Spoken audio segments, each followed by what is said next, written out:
ठाकुर जी। धन्यवाद अध्यक्ष महोदय। मैं आपका आभारी हूं कि आपने मुझे महत्वपूर्ण the public examination prevention of unfair means amendment bill 2026 पर अपनी बात रखने का अवसर दिया।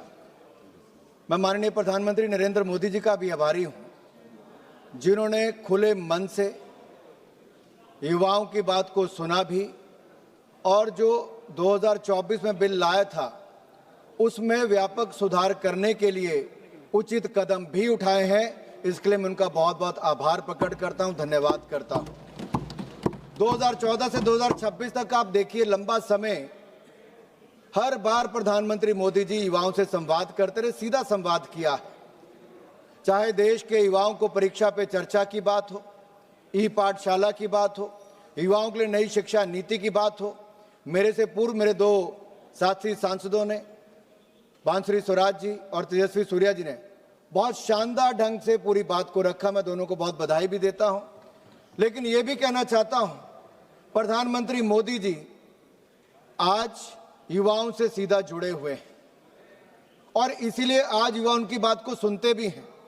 रात को 12 बजे अगर रिकॉर्ड करके अपना संदेश वो किसी सोशल मीडिया प्लेटफॉर्म पर डालते हैं तो शायद दुनिया के किसी नेता की किसी मैसेज को इतनी बार नहीं देखा गया होगा। 400 मिलियन व्यूज एक मैसेज को देखने के। ये दिखाता है कि प्रधानमंत्री मोदी जी युवाओं में कितने लोकप्रिय हैं। जब दूसरा वीडियो डाला तो उसमें भी 250 मिलियन से ज्यादा, 270 मिलियन हो गए। आपके कहने से लोकप्रियता खत्म नहीं होगी। लोकप्रियता है तभी तीसरी बार देश के प्रधानमंत्री देश की जनता ने बनाया है।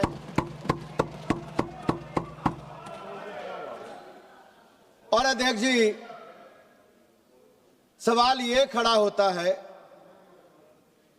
कि आज हम सब लोग इस बात पे चर्चा क्यों कर रहे हैं? क्योंकि परीक्षा में धांधली, पेपर लीक ये किसी आतंकवाद और माओवाद से कम खतरनाक नहीं है, क्योंकि इसका सबसे पहला शिकार हमारा युवा होता है। और अपने देश के युवाओं से मैं कहना चाहता हूं, इस पेपर लीक की बीमारी का इलाज भी हम करेंगे, मुकम्मल करेंगे, क्योंकि हर मर्ज की दवा हमें मोदी सरकार में ही मिली है और इसमें भी हम इसका निवारण करने जा रहे हैं, इलाज करने जा रहे हैं। आप देखिए, इस देश में आतंकवाद और नक्सलवाद ने दशकों तक हमें बहुत जुल्म दिए, बहुत जख्म दिए और इन गहरे जख्मों से निजात दिलाने का काम भी मोदी सरकार ने किया। आतंकवाद और नक्सलवाद को जड़ से हमने ही खत्म किया है और पेपर लीक्स की समस्या को भी जड़ से खत्म करने का काम करेंगे। और इसीलिए आज जब हम सब इकट्ठे हुए हैं तो देश के युवाओं को मैं कहना चाहता हूं, ये देश के युवाओं के भविष्य की बात है। हमारी सरकार युवाओं के साथ है और युवा और मोदी सरकार ने मिलकर तय किया है, एक प्लेटफॉर्म पर खड़े होकर तय किया है कि एक ऐसा कानून लाएंगे जो आतंकवाद के खिलाफ बने कानून से भी ज्यादा सख्त होगा और दोषियों को कड़ी कार्रवाई करने पे भी काम आएगा। और आज का ये कानून आप देखिए, जो 2024 में हम लाए थे उसमें संशोधन करने के लिए लाए। अभी वेणुगोपाल जी कह रहे थे, पहले प्रियंका जी ने कहा कि कानून में बदलाव क्यों करने वाले हो।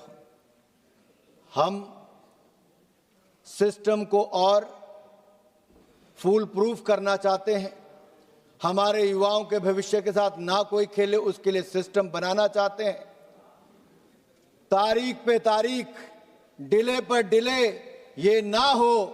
जान से लेकर जुडिशियल सिस्टम को समयबद्ध तरीके से काम करने के लिए हम ये नया सिस्टम बनाने जा रहे हैं। लेकिन आप तो समय पर चर्चा करने के लिए तैयार नहीं थे, हाउस चलने नहीं दे रहे थे। राहुल गांधी जी को लगा देश के युवाओं ने उनको पूछा नहीं, ना अखिलेश जी को पूछा, ना किसी पॉलिटिकल पार्टी को पूछा, तो अब करें क्या? तो उन्होंने वो किया जो किसी नेता प्रतिपक्ष को नहीं करना चाहिए। वो प्रधानमंत्री निवास के बाहर जाकर लेट गए। अरे राहुल जी, आपकी तड़प जलन में समझ सकता हूं, प्रधानमंत्री निवास के अंदर आपको जाने का मौका नहीं मिल पा रहा। लेकिन बाहर ही लेटने का मौका ले लिया आपने। आपको कभी मौका अंदर जाने का नहीं मिलने वाला है।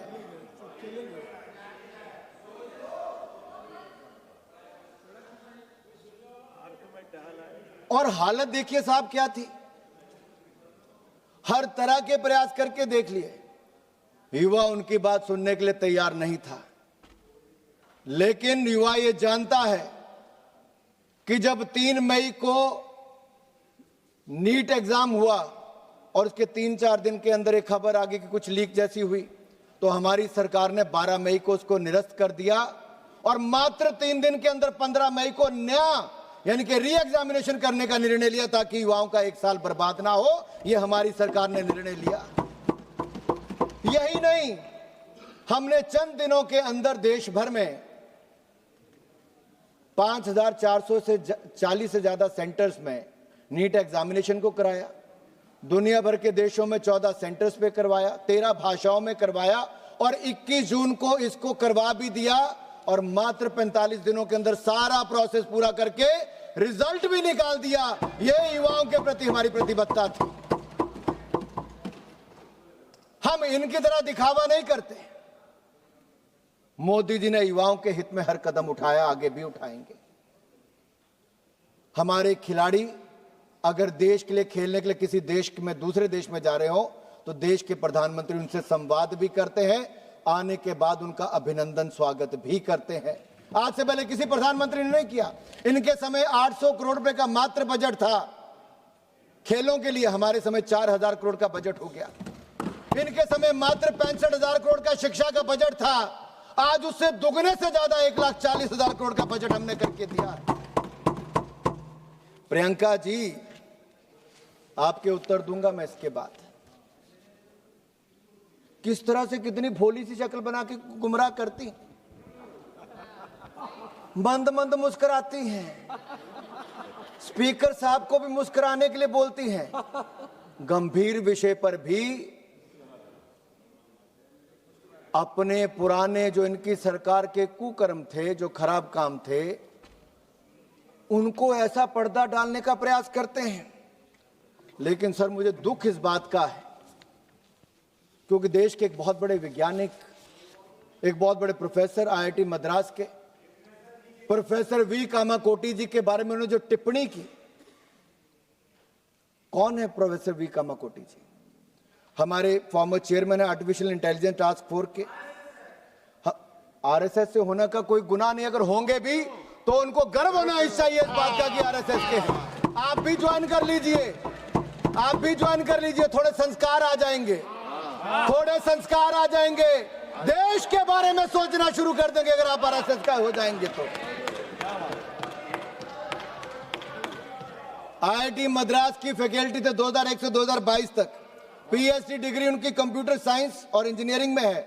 आपका पूरे परिवार की डिग्रियां भी जोड़ लें तो इनके बराबर नहीं हो पाएंगी। और मैं एक बात और कह दूं,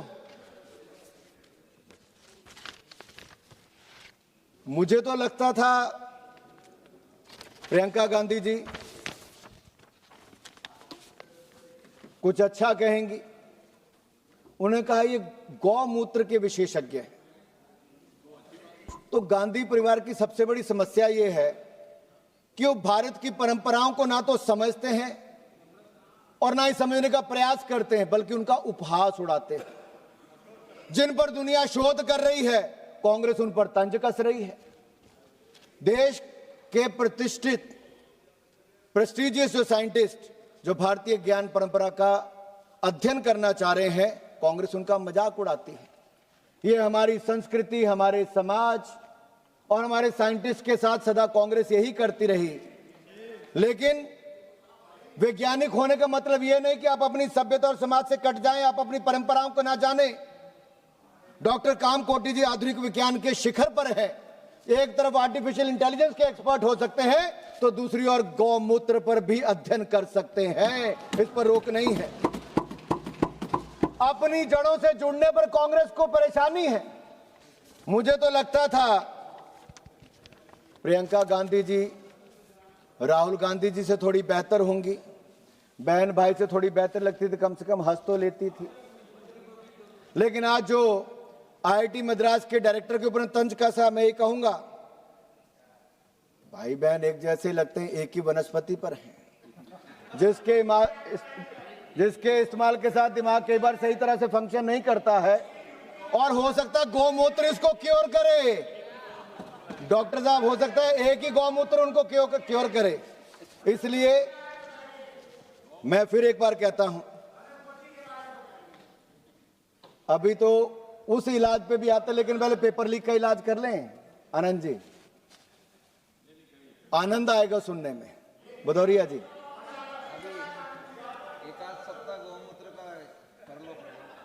सर मैं इतना ही कहूंगा, ये कहीं रोक नहीं है कि आपको इस बिल लाया हो तो उस पर उसके अमेंडमेंट नहीं ला सकते। ये मोदी सरकार की सोच को बताता है कि जिस तरह की रिफॉर्म्स की आवश्यकता है, हमारी सरकार वो रिफॉर्म्स करेगी जो युवाओं के हित में होगी।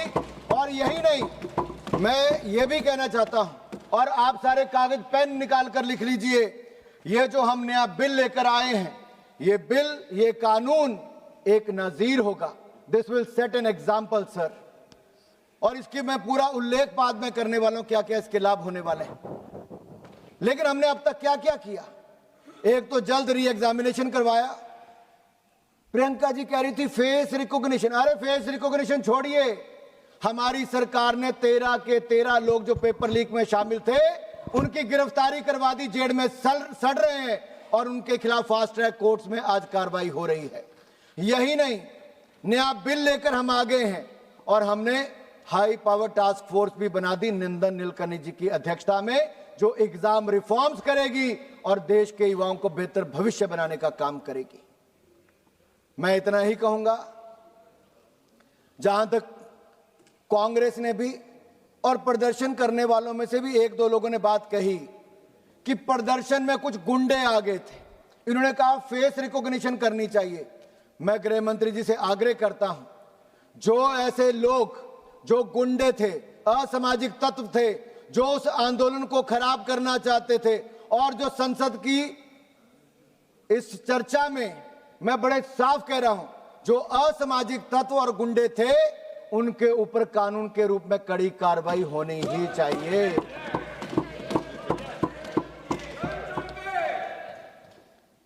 देश का युवा पेपर लीक की बात करने आया था, बेहतर सिस्टम की मांग करने आया था। वो पुलिस की गाड़ियां जलाने, पुलिस को पीटने नहीं आया था। देश का युवा नहीं कर सकता। ये मुझे ही समाजवादी पार्टी के कुछ सांसद कह रहे थे, हम गए तो हमें भी उन्होंने भगा दिया कि आप क्यों आए हो।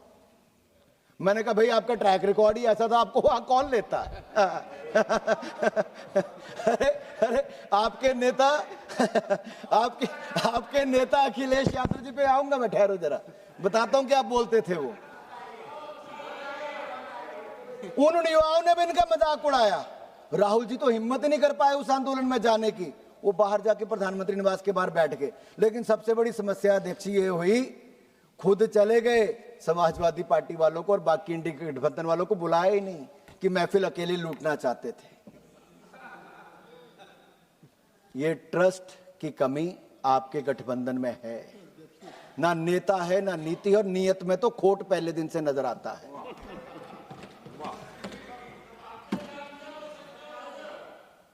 लेकिन मैं आपको विश्वास दिलाता हूं, आप जो कह रहे हैं, जो लोग पेपर लीक के अंदर कसूरवार थे, माफिया हैं, उनको मिट्टी में मिलाने का काम नरेंद्र मोदी की सरकार करेगी। देश के युवाओं को आश्वस्त कराना चाहता हूं।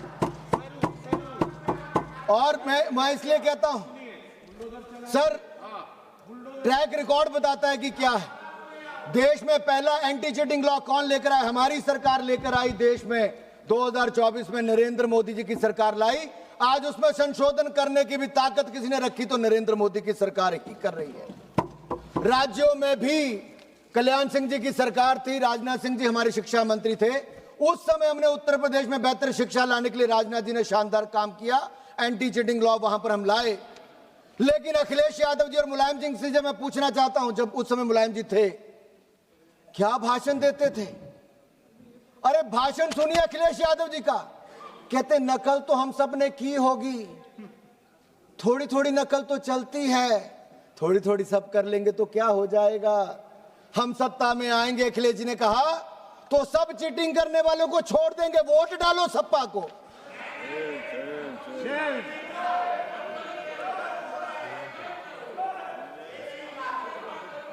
सर ये कुछ कहना चाह रहे हैं सर इनको?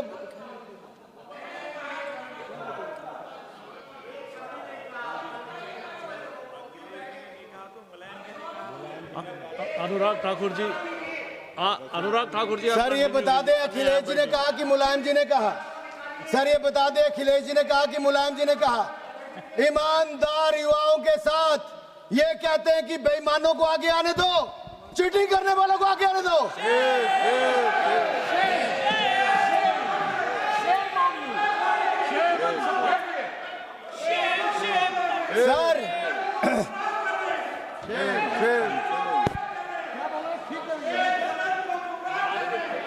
Sir sir sir Rahul ji और अखिलेश जी के बारे में मैं इतना ही कहना चाहूंगा, खुद मियां फजीहत, दूसरों को नसीहत। और यही नहीं जिन्होंने 50-60 साल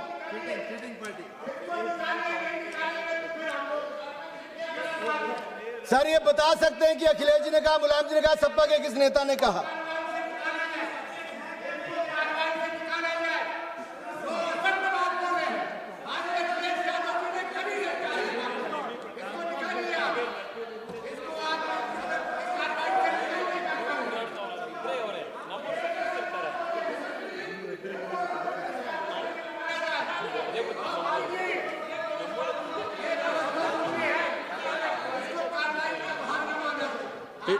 नहीं, इस बात पे हम एग्जामिन करेंगे। नहीं, हम इस बात पे हम एग्जामिन करेंगे, रिकॉर्ड देखेंगे, उसके बाद में निर्णय लेंगे। स्पीकर साहब के पास जाएंगे। नहीं, जो हमको कहना है हमने कह दिया है।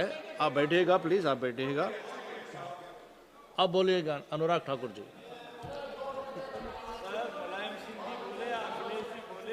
अनुराग ठाकुर जी कंटिन्यू प्लीज।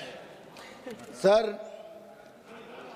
कभी मैं श्रीमान राहुल गांधी जी, कभी अखिलेश जी को देखता हूं और मुझे एक मुहावरा याद आता है, संगत में गुण आवत है, संगत में गुण जात। अब कौन किसको क्या गुण दे रहा है, क्या ले रहा है, गुण है नहीं है, अब गुण है ये तो मैं जानता नहीं, लेकिन रिकॉर्ड जरूर बताऊंगा कि इनके समय कितने कितने लीकेज हुई और क्या क्या हुआ। एंटी कॉपिंग एक्ट को क्या समाजवादी पार्टी ने खत्म किया था कि नहीं किया था? आनंद भदौरिया जी, किया था नहीं किया था? किया था कि नहीं किया था? किया था। हाँ, आप बोले किया था, आप बोले किया था। एक मिनट, आप बोले सर किया था, आप बोले। एक मिनट। नहीं, आनंद भदौरिया जी, एक सेकंड। अनुराग ठाकुर जी, अनुराग ठाकुर जी, माननीय अनुराग ठाकुर जी, नहीं, माननीय अनुराग ठाकुर जी, आप kindly address the chair ji, kindly address the chair ji sir. नहीं, आप बैठिएगा। Honourable chairman sir, honourable chairman sir,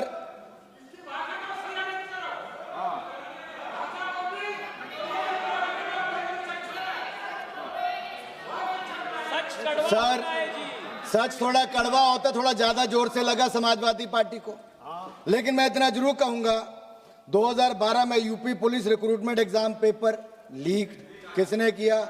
इनकी सरकार में, सपा में। 2014 CPMT एग्जाम पेपर लीक किसकी सरकार में हुआ? सपा में। 2015 UP civil services exam paper leak किसकी सरकार में हुआ? सपा में। 2015 UP TU BTech exam paper leak किसकी सरकार में हुआ? सपा में। 2016 Uttar Pradesh SSC CPO exam paper leak किस में हुआ? सपा में। 2016 government polytechnic exam paper leak किस में हुआ? सपा में। सर हर लीक के पीछे सपाई माइंड था, हर लीक के पीछे सपाई माइंड था। यूपी को नकल प्रदेश और पेपर लीक प्रदेश इनकी सरकार ने बना दिया था, समाजवादी पार्टी ने। सर यही नहीं, उत्तर प्रदेश लोक सेवा आयोग के अध्यक्ष किसको बनाया गया? डॉक्टर अनिल यादव। क्या हो गया सर? आनंद भदौरिया जी पूछ रहे क्या हो गया? क्या बताते सर अब देश को बताना पड़ेगा क्या हो गया। सर ये हो गया कि उस आयोग में, लोक सेवा आयोग में भर्ती के लिए कम, विवादों के लिए ज्यादा जाना गया, ये हो गया। खराब आंसर्स को आपने ठीक मान लिया, ये हो गया। जो लायक नहीं थे आपने उनको लायक बना दिया, ये हो गया।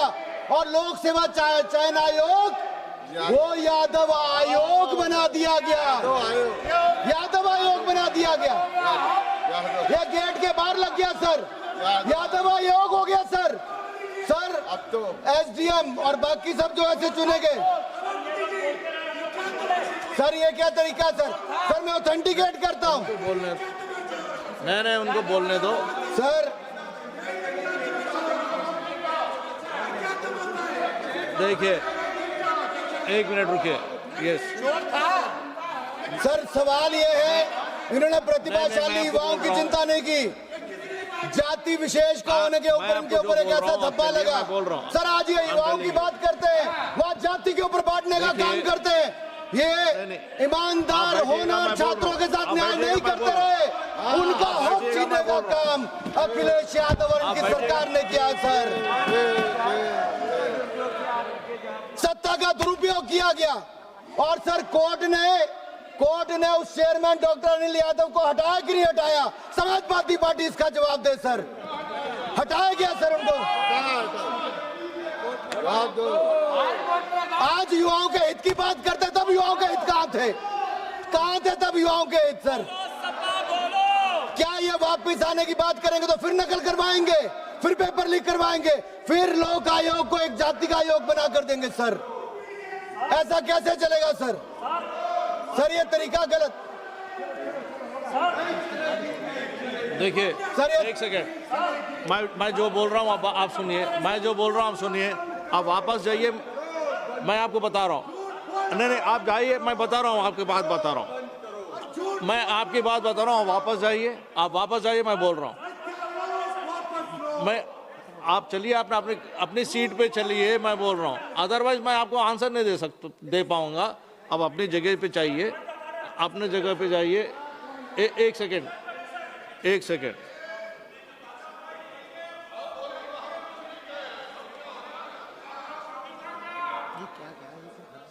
देखिए एक सेकेंड निखिलेश जी। नहीं, जो उन्होंने कोट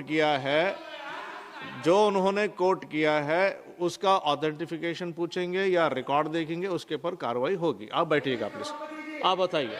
नहीं जो नो मेरा रूलिंग हो गया है। नहीं मेरा रूलिंग हो गया है, मेरा नहीं। आप जो ऑब्जेक्शन रेज किए हैं उसका रूलिंग हो गया। आप बैठिएगा प्लीज, बैठिएगा, आप बैठिएगा। निखिलेश 300 बताइए सर नहीं, उनको बता स्पीकर दो, पॉइंट ऑफ ने ऑर्डर जिस बताओ। वक्ता को बोलने की इजाजत दी है वही वक्ता बोलेगा, कोई दूसरा उसको डिस्टर्ब नहीं कर सकता है। कोई यदि दूसरा डिस्टर्ब करेगा तो ये हाउस के नियम के खिलाफ। ये हाउस का नियम जो है सबों ने बनाया है सर, और समाजवादी पार्टी उसको तोड़ रही है सर। वो केवल ऑथेंटिकेट करने के लिए कह सकती है, and he is ready to authenticate. नहीं बोलिए अनुराग जी। आनंद भदौरिया जी, देखिए आनंद भदौरिया जी, मैं आपको मौका दे रहा हूँ। मैंने ऑलरेडी मैंने रूलिंग दे चुका हूँ कि वो ऑथेंटिफिकेट करेंगे। ऑथेंटिफिकेट करने के बाद यानी तो हम रिकॉर्ड वेरीफाई करेंगे। अगर आप पॉइंट ऑफ ऑर्डर रेस करना चाहते हैं तो आप पॉइंट ऑफ ऑर्डर रेस कर सकते हैं। पॉइंट ऑफ ऑर्डर है क्या? आप पॉइंट ऑफ ऑर्डर रेस कर रहे क्या? रूल नंबर नहीं होगा सर। नहीं है ना, नहीं है तो मैंने जवाब दे दिया।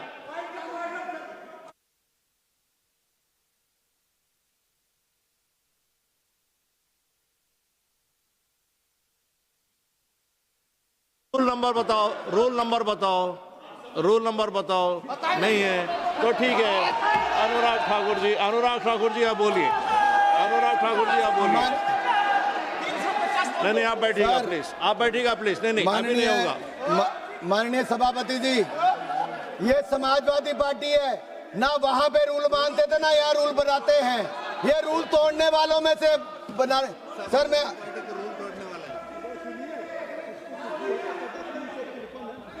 आप बोलिएगा प्लीज। माननीय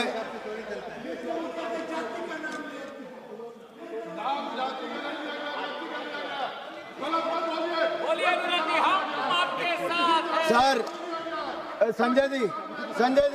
संजय बोलने दीजिए ना, मेरा सारा टाइम जा रहा है मेरा। सर अभी तो आप आगे बढ़िए, आप आगे बढ़िए। सर 4 मौके ऐसे आए जब आयोग को अपने फैसले बदलने पड़े। सर आयोग की ओर से गलत को सही उत्तर मान लिया गया। सर ऐसे ऐसे आरोप हैं। यही नहीं सर, सेवा आयोग ने 2012 की सारी कॉपियां जला दी सर, सारी कॉपियां जला दी। ये वेणुगोपाल जी कह रहे थे आरटीआई, अरे सपा से पूछिए आरटीआई कहां गई थी, सारी कॉपियां जला दी गई थी वहां पर। और यही नहीं सर, फाइनल रिजल्ट आने पर भी विवादों में रहे। आयोग को जाति विशेष आयोग बना दिया गया, ऐसे आरोप लगे। सर ये लाठियों की बात करते हैं। सर इलाहाबाद हाई कोर्ट के बाहर जितने युवा गए थे, सिर फटे, टांगे टूटी, मुकदमे किए गए। आज मैं पूछता हूं कहां पर है वो? इन्हीं की सरकार ने लाठियां चलाई थी सर। सर इनकी हालत तो वो है, 100 चूहे खाकर बिल्ली हज को चली। 100 पेपर लीक करवा के राहुल गांधी, अखिलेश यादव आंदोलन करने चले सर। सर जिन्होंने गुलशन को उजाड़ा वह गुलशन में बाहर लाने की दुहाई दे रहे हैं। ऐसी आपकी हालत है, कौन आप पे विश्वास करेगा? सर मैं आपको अगली बात करता हूं। सर कांग्रेस पे आता हूं सर। सर ये हमें कहते हैं आप बिल क्यों लाए? सर 1986 में एजुकेशन पॉलिसी राजीव गांधी जी लेकर आए, लेकिन उस एजुकेशन पॉलिसी में था कि एक सेंट्रल एग्जामिनेशन करवाया जाएगा।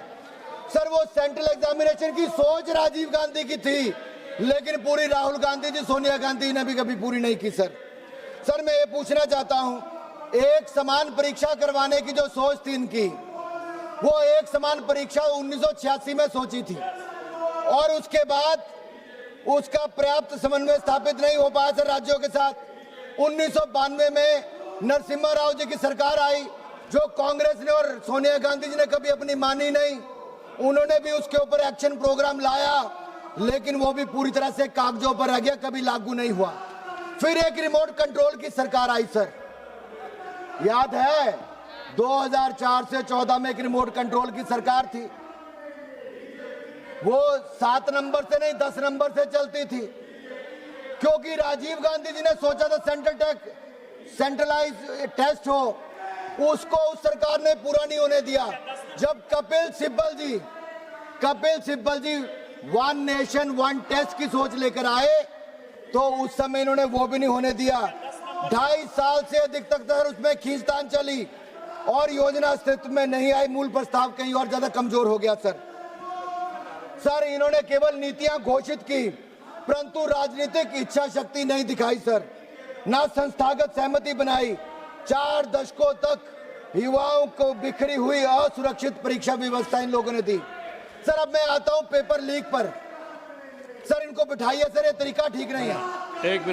एक मिनट सुनिए सर, ये तरीका ठीक नहीं है सर। सुनिए, आपके पार्टी से श्री पुष्पेंद्र सरोज जी को जब नाम हम जब लेंगे, जो आप बता सकते हैं, आपकी पार्टी से जब हम पुष्पेंद्र सरोज का नाम जब बुलाया जाएगा, तब वो अपनी बात नहीं आप नहीं please stop this cross talk. नहीं Bhadauria ji, Nishikant ji, please do not talk across the नहीं भाई, आपके अपने नेता के आगे नंबर बन के चले जाओ यार वापस। देखिए भदौरिया जी देखिए, मैं ऑथेंटिकेट करने के लिए तैयार हूं सर। पुष्पेंद्र सरोज जी का हम नाम बुला रहे हैं, तब आप बता सकते हैं। ये कैसा संयोग, 86 हम मौका दे रहे हैं, यादव आयोग बना दिया सर। मैं नहीं कह रहा सर, ये पेपर में आया है। नहीं अब सर मेरा आपसे अनुरोध है सर, क्या लाठियां आज ही चली कि पहले भी चली? सर जब आवाज उठानी सर, बताया है हम लोग भी युवा मोर्चा का सर, मैं भी अध्यक्ष रहा 6-7 साल। सर 2006 में यहीं पे कांग्रेस की सरकार के खिलाफ जब प्रदर्शन किया, सर इतनी लाठियां मारी कि आज तक सबको दर्द होता है। सर 2011 में जब हम संसद घेराव करने आए, रामलीला मैदान से लेके पैदल यहां तक, यहीं पे आंसू गैस के गोले चले, यहीं पे लाठियां चली। सर 13 साल मैंने मुकदमा झेला 2011 से लेके 2023 के अंत तक। कौन कौन थे उस मुकदमे में? दिलीप जैन राजस्थान से, कालू भाई मध्य प्रदेश से, गुरप्रीत संधू पंजाब से, मदन कुमार बिहार से, सुनील कुमार दलित बिहार से, बबलू पंडित हिमाचल से, संजीव बिहार से, सुशांत शुक्ला छत्तीसगढ़ से, रत्नेश अयंगर मध्य प्रदेश से। हमने आपको सर यही नहीं मौका सर दिया जाएगा, बैठेगा। अरे बीच में नहीं होगा, ऐसे बीच में नहीं होगा। नहीं, उनको खत्म करने दो, नहीं उनको खत्म करने दो। सर यहाँ पे एक बात आई, सर पेपर लीक, भ्रष्टाचार और तिरंगे के सम्मान के लिए हमने सब पर आंदोलन भी किए, यात्राएं भी की। सर अपने ही देश में तिरंगा झंडा फहराने के लिए हमें गिरफ्तार करके जेल में डाल दिया, लाठियां चलाई गई। सर लाल चौक पर तिरंगा झंडा फहराने के लिए 2011 में 26 जनवरी को, जहां एक और मुझे जेल में डाल दिया गया, कठुआ की जेल में। स्वर्गीय अरुण जेटली जी, स्वर्गीय सुषमा स्वराज जी को जेल में हमारे साथ डाल दिया, शांता कुमार जी पूर्व मुख्यमंत्री, उनको जेल में डाल दिया गया, अनंत कुमार जी को जेल में डाल दिया गया। केवल युवा मोर्चा ने कहा था तिरंगे का अपमान नहीं होने देंगे, जलाने नहीं देंगे, फाड़ने नहीं देंगे, तिरंगे का सम्मान करेंगे, लाल चौक पर जाके तिरंगा फहराएंगे। उसके खिलाफ इन्होंने जेल में डाला।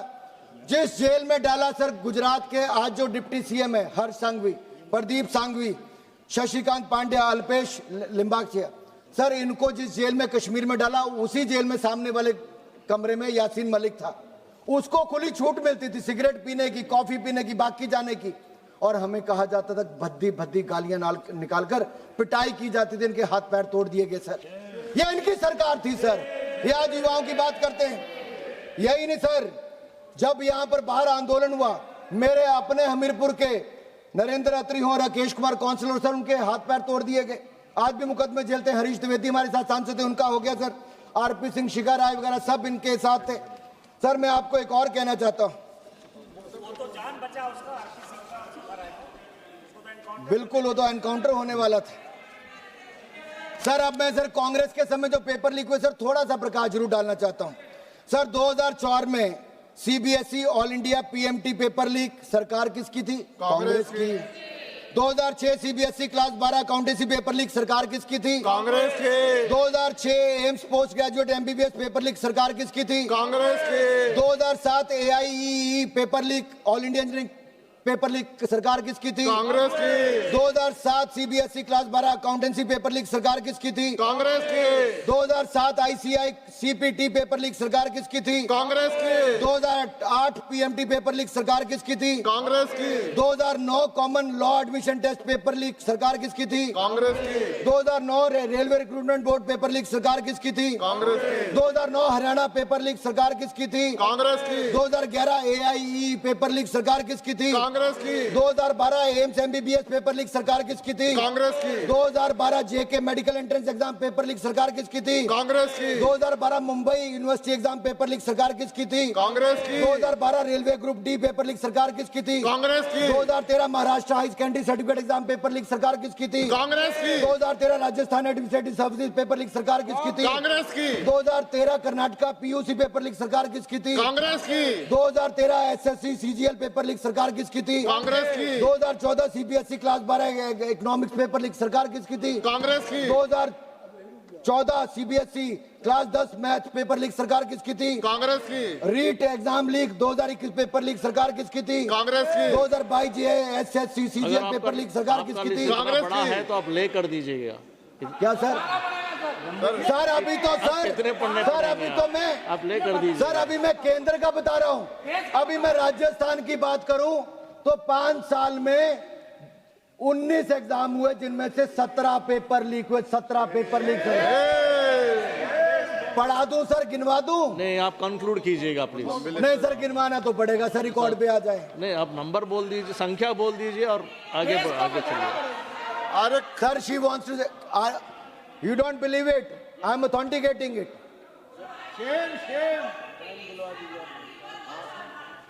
सर मैं बहुत क्लियर हूं सर।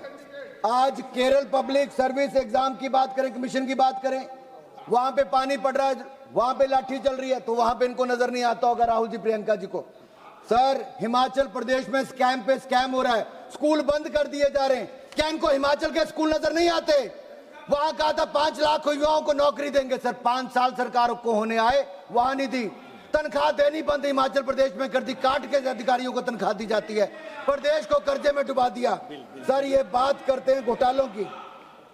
सर मैं इतना ही कहूंगा, आप बिल पे आ जाइए प्लीज। सर मैं बिल पे आ रहा हूँ। अरे बिल का ही हिस्सा है सर, ये बिल ही है, यही तो है सर बिल का क्यों बता रहा हूँ सर, ये क्यों करना पड़ा सर? ये बिल सर है। एग्जाम रिफॉर्म्स क्यों चाहिए सर, इसलिए बता रहा हूँ। बिल ही है, बिल ही है। सर हो क्या गया सर एक मैं सभी सांसदों को कहता हूं थोड़ा ध्यान से सुनिए। सर 12 साल से हम सरकार में, आज का जो 18 साल का बच्चा होगा उसको ये नहीं पता होगा कि कितनी जातियां, कितना भ्रष्टाचार, कितने देश विरोधी कार्य कांग्रेस ने 2004 से 14 तक किए। मैं तो अभी 4 से 14 का गिनवा रहा हूं, 1947 से शुरू करूंगा तो बड़ी लंबी लिस्ट हो जाएगी। इसलिए गिनवा रहा हूं कि 18 साल वाले को तो सिर्फ आज 12 साल नजर आते हैं, उससे पिछले वाले क्यों होंगे? सर एक प्रश्न सबके सामने है सर हम आज हम फेलियर की बात करते हैं। सर मेरा एक सवाल यह भी है, क्या हमने शिक्षा व्यवस्था में कुछ ऐसे बदलाव किए जिसमें बच्चों को इस एग्जाम के आने से पहले फेलियर कभी नजर नहीं आता? पहले उनको 5वीं में, 8वीं में, 10वीं में जिस तरह से एक एग्जाम का प्रेशर आता था, बोलते थे कमियां हैं इसको ठीक कर लो, अब वो इस एग्जाम से पहले वो तो प्रेशर आता ही नहीं है। नीट के पहले वो तो कांग्रेस खानदान ये सर एक सोचने वाली बात है। हम उसको 12वीं तक जाने देते, फिर कहते अब सोचो क्या होगा। क्या उससे पहले जो चेक बैलेंस थे वो बेहतर था कि नहीं था? आज उस पर एक बार जरूर सोचना चाहिए। सर एक जो आपने कहा सर एनटीए क्या है सर पहले क्या था, सीबीएसई एग्जाम कराता था 1980 से लेकर 2017 तक, और 15% सीटें सरकारी कोटे की उसको देश भर में मिलती थी, बाकी राज्य अपने एग्जाम करवाते थे। ये तमिलनाडु के कुछ लोग भी हमारे मित्र सांसद कहते कि नहीं मत करवाइए सेंट्रल एग्जाम, क्योंकि सबको इंटरेस्ट, हमें पता है सबके क्या क्या थे। मैनेजमेंट कोटा जो संजय जी ने कहा, सर हमें मैनेजमेंट कोटे में इंटरेस्ट है कि यूथ के कोटे में, युवाओं के कोटे में इंटरेस्ट है, उनके भविष्य में इंटरेस्ट है? नरेंद्र मोदी जी ने आपके मैनेजमेंट कोटे में इंटरेस्ट नहीं रखा, युवाओं के भविष्य का इंटरेस्ट देखा है। अलग अलग राज्य में जाकर टेस्ट देने पड़ते, अलग अलग तरीकों में जाकर देने पड़ते थे। सर एनटीए को बनाया गया, उनकी क्षमता को भी बढ़ाया गया। 2024 में जब 22 जून को इसरो चेयरमैन डॉक्टर राधाकृष्णन जी की अध्यक्षता में कमेटी बनी, तो उसने क्या कहा सर? उसने 21 अक्टूबर को अपनी रिपोर्ट दी। उन्होंने कहा डीजी अपॉइंट करिए सेक्रेटरी के लेवल पे गवर्नमेंट ऑफ इंडिया के, 2 एडीजी करिए, 16 नई पोस्ट डायरेक्टर और ज्वाइंट डायरेक्टर की करिए। हमने की सर। उन्होंने कहा सेंटर्स को बढ़ाइए, हमने कितने बढ़ाए सर? 2019 से 2026 के बीच में नीट आयोजित करने वाले जो करते हैं, टेस्ट करते हैं, उनके सेंटर 154 से बढ़ाकर 550 सेंटर हमने कर दिए सर। हमने परीक्षा केंद्र जो है, ये शहर इतने कर दिए, 154 से 550 शहरों में आज टेस्ट होते हैं। सेंटर 2546 से बढ़ाकर 5440 सेंटर, दुगने से ज्यादा कर दिए। आज सरकारी संस्थानों में 99% परीक्षण केंद्र है सर। यही नहीं सर हमने ये जो री एग्जामिनेशन किया, ये फुल प्रूफ कैसे था? जयप्रकाश जी जरा ध्यान से सुनिए।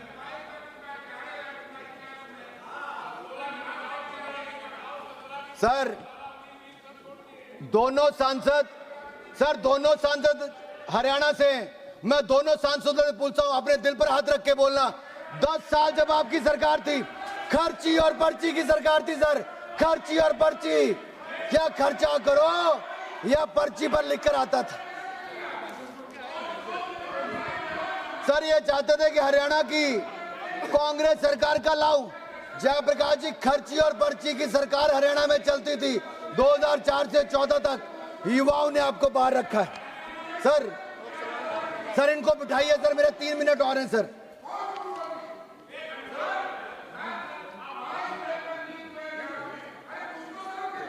नहीं आपका जब मौका आएगा आपका मौका आएगा उस समय बोलिएगा, अभी नहीं।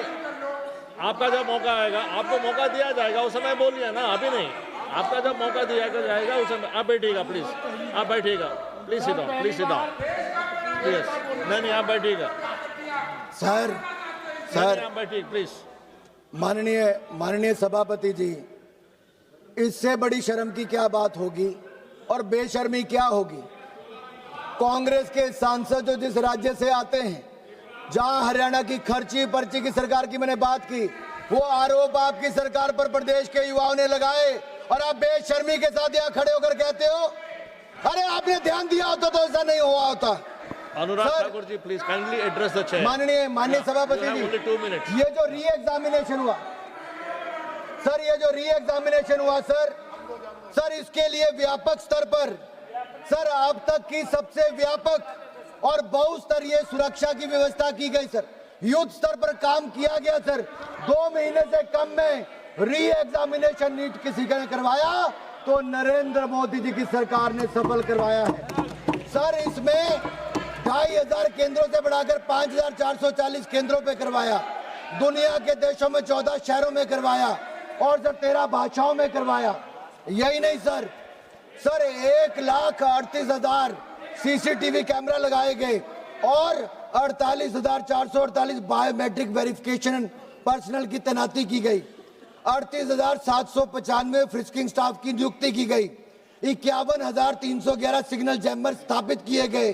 6,700 फिजिकल ऑब्जर्वर्स की तैनाती की गई। 100 से अधिक वर्चुअल ऑब्जर्वर्स केंद्रीय स्तर पर लाइव सीसीटीवी कवरेज को देख रहे थे। मॉक ड्रिल की गई। जिला स्तर पर और राज्य स्तर पर कोऑर्डिनेशन कमेटी से मीटिंग की गई। पेयजल, ओआरएस, एम्बुलेंस की सुविधा की गई। शेड बनाए गए ताकि धूप में खड़ा ना होना पड़े। एक एक बात की चिंता माता पिता से लेकर विद्यार्थी की किसने की तो नरेंद्र मोदी की सरकार ने की। और सर रिजल्ट मात्र 25-27 दिनों में ले आए सर। और रिजल्ट आया क्या sir? Record 11,21,000 students under graduate के मेडिकल, डेंटल और आयुष जैसी सेवाओं में उत्तीर्ण हुए सर, क्वालिफाई हुए सर हमने कोई शुल्क नहीं लिया, वापस पुराना शुल्क भी वापस कर दिया। ओएमआर शीट को ढंग से भरे तो 15 मिनट फालतू भी दिए। रफ शीट भी उपलब्ध करवाई गई।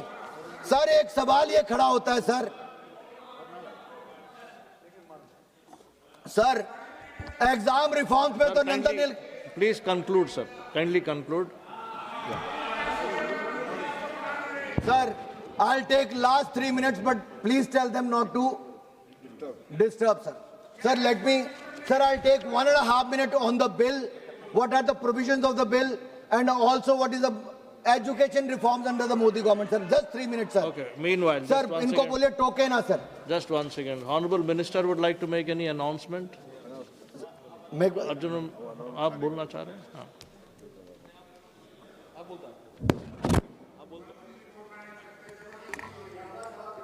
अध्यक्ष महोदय, ये सभी माननीय सदस्यों के साथ निवेदन है कि फर्स्ट फ्लोर पर एमपी डाइनिंग में भोजन की व्यवस्था की गई है।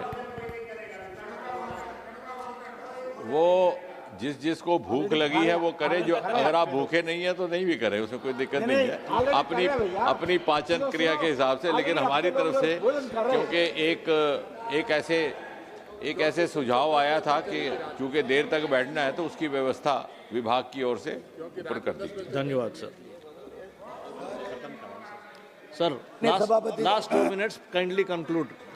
माननीय सभापति जी, इस बिल में अगर कोई व्यक्ति अपराधी है तो उसको सजा बढ़ाकर 5 से 10 साल कर दी। 10 लाख का जुर्माने से बढ़ा के 50 लाख का कर दिया। सर्विस प्रोवाइडर का सर 5 करोड़ रुपया उसको जुर्माना और डिपार्टमेंट 8 साल तक कर दी।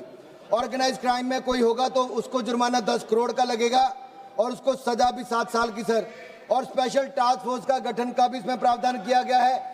जांच को मात्र 2 महीने में पूरा करना होगा और special task force, special court भी बनाए जाएंगे। चार्जशीट के 3 महीने के अंदर मामला निपटाया जाएगा। हाई कोर्ट में भी डबल बेंच होगी सर और 3 महीने में निपटाने का काम किया है सर। इससे दिखाता है कि कैसे तारीख पे तारीख नहीं होगी और जल्द न्याय मिल पाएगा। नकल का नेटवर्क टूटेगा, मेहनत का भारत जीतेगा, दलालों का खेल रुकेगा, प्रतिभा का भविष्य बनेगा। सर, पंजाब में जो आम आदमी पार्टी की सरकार है सर, 5 ऐसे सर घोटाले देखिए, पीपीएससी नायब तहसीलदार recruitment scam, Punjab state teacher eligibility scam, PSCB class 12 board English examination scam, PPSC agriculture development officer scam, PPSCB group B officer combined exam, pharmacy officer hi tech cheating है। Sir, ये इतने 5 लाख लोगों को सीधा पंजाब में नुकसान हुआ। ये स्कैम, चीटिंग के मामले, पेपर लीक के मामले ये पंजाब के आए सर, और ये बेशर्मी के साथ उनके साथ जाकर बैठे थे। सर, मैं एक बात कहना चाहता हूं सर, अगर आप देखेंगे सर, प्रियंका जी कह रही थी मेडिकल कॉलेज बढ़ाने चाहिए। सर, मेडिकल कॉलेज कांग्रेस की सरकार में 60 साल में 387 बने, आज वो बढ़कर 844 हो गए, दुगने से ज्यादा 844। एमबीबीएस की सीटें 51,348 थी, वो आज 1,39,490 हो गई। मेडिकल पीजी की सीटें 31,190 थी, आज वो बढ़कर 86,360 हो गए। 16 आईआईटी थे, 23 हो गए। आईआईएम 13 थे, 21 हो गए। ट्रिपल आईटी 9 थे, 25 हो गए। 7 एम्स थे, आज 21 हो गए। हायर एजुकेशन इंस्टीट्यूशन 51,000 थे, आज वो 70,000 हो गए। यूनिवर्सिटी 760 थी, आज 1,338 हो गई। और टोटल एनरोलमेंट बढ़कर 4 करोड़ 50 लाख हो गई, 31% वृद्धि हुई। यही नहीं, ग्रॉस एनरोलमेंट रेशो 30% हो गई और महिलाओं की 31.2% हो गई। सर, एससी एसटी 70% और 100% इनकी हो गई। सर, मैं कुल मिलाकर ये कहना चाहता हूं, मोदी सरकार ने एजुकेशन रिफॉर्म्स भी लाए, एग्जाम रिफॉर्म्स भी लगाए। आज युवाओं का भविष्य सुरक्षित करने के लिए, सुनहरा करने के लिए आज एक ऐसा बिल लाए हैं। पेपर लीक पर प्रहार करेंगे और माफिया को दबाएंगे और युवाओं को उज्जवल भविष्य बनाएंगे। आप सब अवैध தலைவர் அவர்களே, नंबर क्या है? आप कौन सा रूल नंबर बोल रहे हैं? 352। ठीक है, हम देख रहे हैं। हाँ, बोलिए, आप बोलिए, क्या है, बोलिए। आ गया। सभापति जी, जिस तरीके से अभी माननीय सदस्य ने हमारे नेता आदरणीय राष्ट्रीय अध्यक्ष जी के प्रति जिस तरीके से मिथ्या आरोप लगाया है, आप रूल पढ़िए प्लीज। रूल पढ़ रहे हैं सभापति जी। 352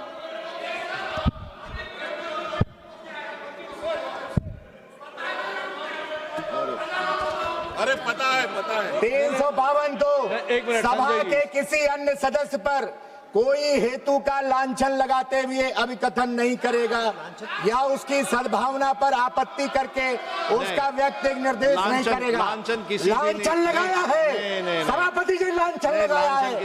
एक तो गलत आरोप लगाया है, दूसरा यादव समाज को अपमानित करने। मैं ऑलरेडी रूलिंग दे चुका हूं इसमें। वेंकटेशन जी, नहीं, आप बैठिएगा, वेंकटेशन जी। सर, अवै नहीं, सर, अवैध தலைவர் அவர்களே, नहीं साइलेंट। हेलो